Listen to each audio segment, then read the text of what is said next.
While exploring the Western Frontier of Pandora, you'll find various materials that you can use to craft yourself new weapons, gear, and modifications. There are a number of interlocking systems that crafting takes advantage of though, so we're here to give you a quick rundown of the fundamental material and crafting mechanics in Avatar Frontiers of Pandora. To craft equipment, you need to have a crafting recipe, specific materials, and also a crafting table. You'll start with a couple of basic recipes, and you can receive new recipes from the vendors that you find in different hub areas. Just check the Designs tab after you start trading with them to see if they have anything for you to claim. When you find a crafting table, most commonly found in hub areas, interact with it to view the possible items that you can craft. Each crafting recipe will require the use of certain types of materials, such as branches, moss, or bark, and you'll see that each recipe shows you a potential power range for the crafted item. The total power of the crafted item will be determined by the quality of the materials that you use to craft it.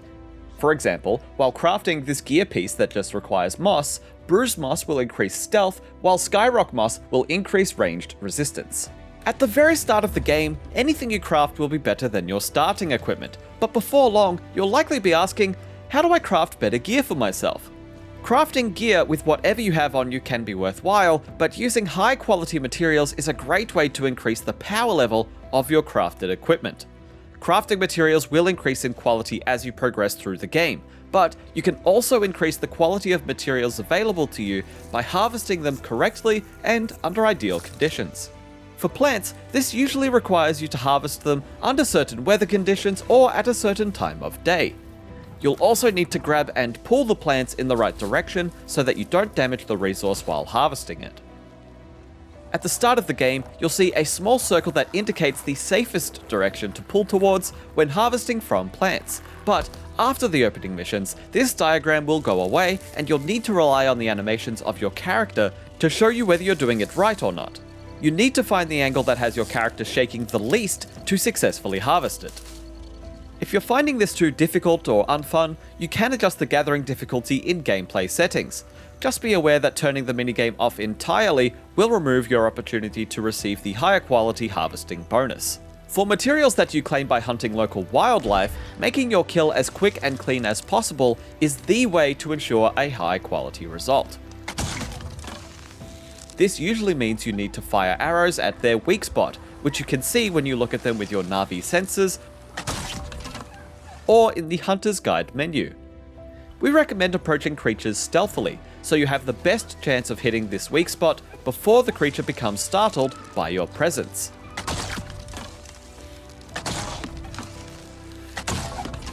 Attacking creatures with firearms, explosives, or an excessive number of arrows can potentially lead to a spoiled resource, which means you won't be able to harvest materials from the creature at all. So keep this in mind when you're out hunting specific creatures so that you don't waste your own time or ammunition.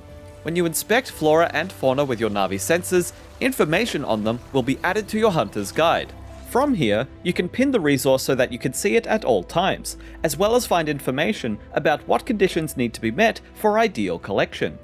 You can also figure out what type of resource can be found in which biome by hovering over it on the map and pressing up on the D-pad or C on a keyboard. If for some reason you can't find the resource anywhere, many of the artisans and vendors will have them for sale, and they often have superior materials or better, so this could be a great way to spend clan favor early on. While you're gathering items, keep in mind that your materials pouch is only so big, so you may want to be selective with what you gather if your pockets are filling up. You can increase your storage space with skill points if you want to have a larger carrying capacity. That's all of the essential information you need to know about crafting, but there's plenty more to see and do on Pandora. Check out our Growing Frontiers of Pandora wiki for more helpful guides and walkthroughs, or our full review. And for all other things gaming, stick with IGN.